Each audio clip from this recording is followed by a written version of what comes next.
Hello, everyone. That's Vincenzo Piccolo from Dermatology Unit of University of Campania Luigi Vanvitelli. And as usual, today I'm going to give some, I hope, useful information about the wide part of diseases that we are going to encounter in our clinical practice, namely common bacterial infection of the skin in children. Let's start from the first case. This is a child with a sudden appearance of this small vesicle of the face. These vesicles were mildly pruritic, and they then develop this yellowish crusting, mostly located on the face. This is the typical appearance of a bacterial impetigo, an infection provoked by, in most cases, by Staphylococcus aureus, but sometimes it can be provoked by Streptococcus too. This is another case of a similar infection. Please keep in mind that this infection is mostly located in periorificial regions, maybe due to the transmission or to the contagion of the Staphylococcus in these regions of the body. This is another patient with impetigo that it's in most cases a bullous variant, like in this case also induced by Staphylococcus aureus. We can see in most cases a bullous variant, like in this case also induced by Staphylococcus aureus. We can see polymorphic lesions because of the evolution of the lesions themselves. So you see here bullous lesions, crusting, and at the end the crust develop to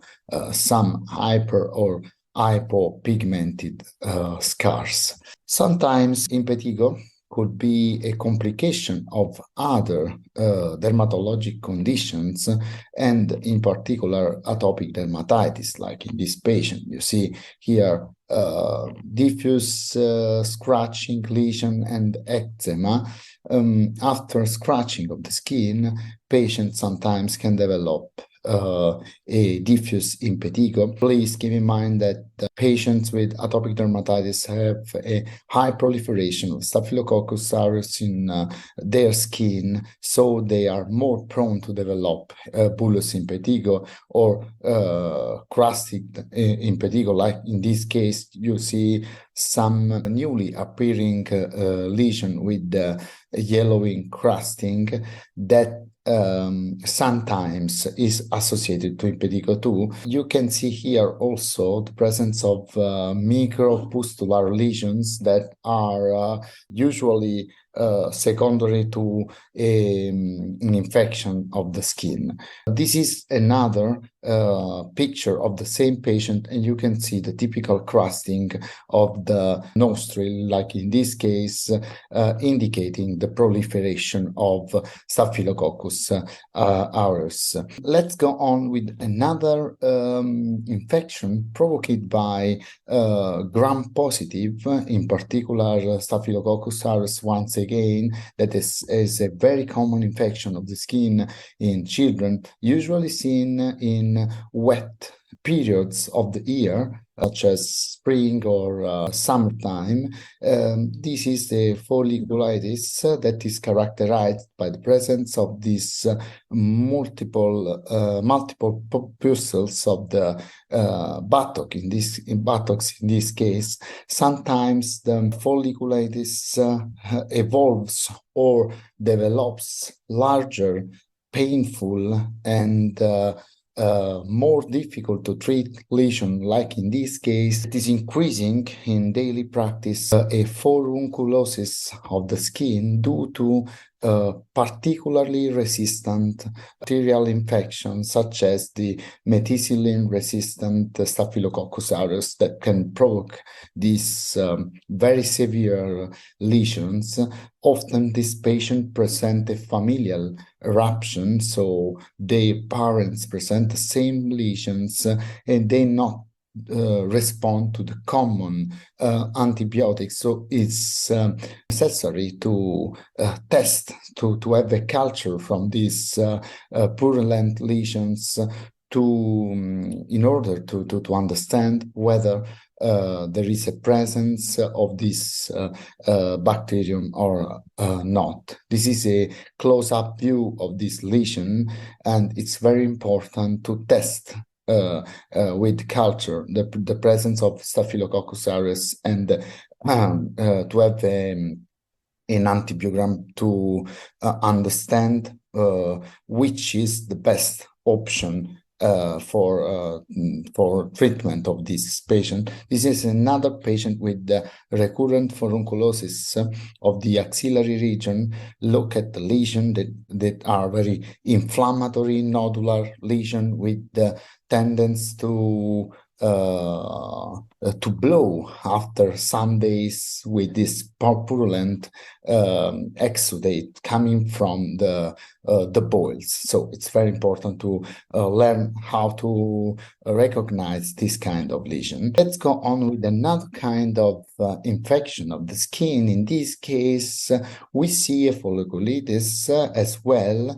Look at this lesion. The patient presented with a recurrent eruption of the skin characterized by these small monomorphic and slightly pruritic papules of the skin. At the first sight, we can think to insect bites, but this is the consequence of a gram-negative infection of the skin or gram-negative folliculitis of the skin.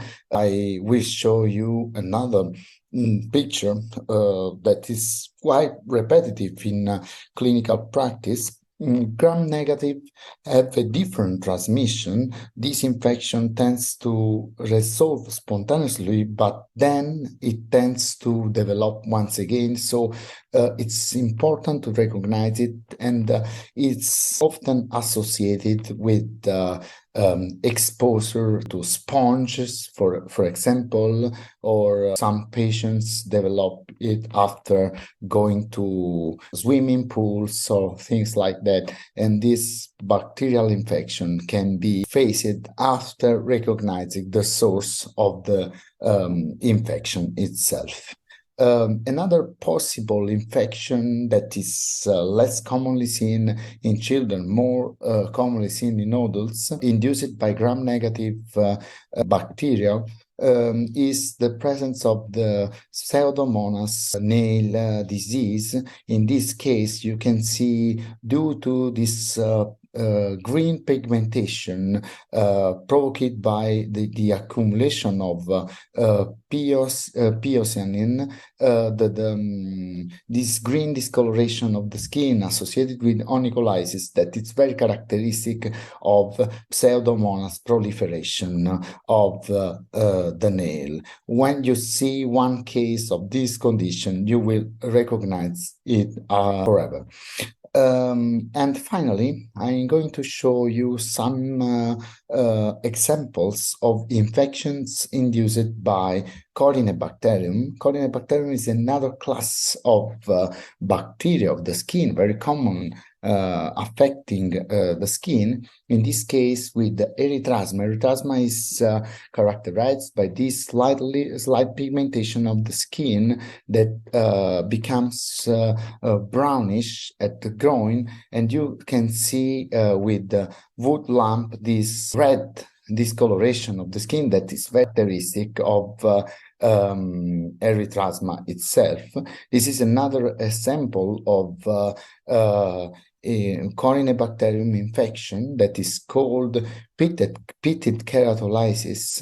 It is induced by Corynebacterium as well, and characterized by the loss of some small parts of keratins in the anterior part of the plantar region of the patients. The same appearance of erythrasma at wood lamp examination is seen with pitted keratolysis too, with this coral red discoloration of the skin. And finally, the last cases of infection induced by Corynebacterium is this condition that is not so commonly seen in practice, also provoked by Corynebacterium itself, whose name is Trichomycosis palmellina. In a few words, when we have an infection by Corynebacterium, it's very important to dry skin in these areas because Corynebacterium is associated with wet environment. In this case, haircut can be useful for the treatment, and the use of clindamycin can be very useful for therapeutic agent for this condition. And for today, it's all. I hope you can enjoy my lecture, and I thank you for listening. Bye-bye.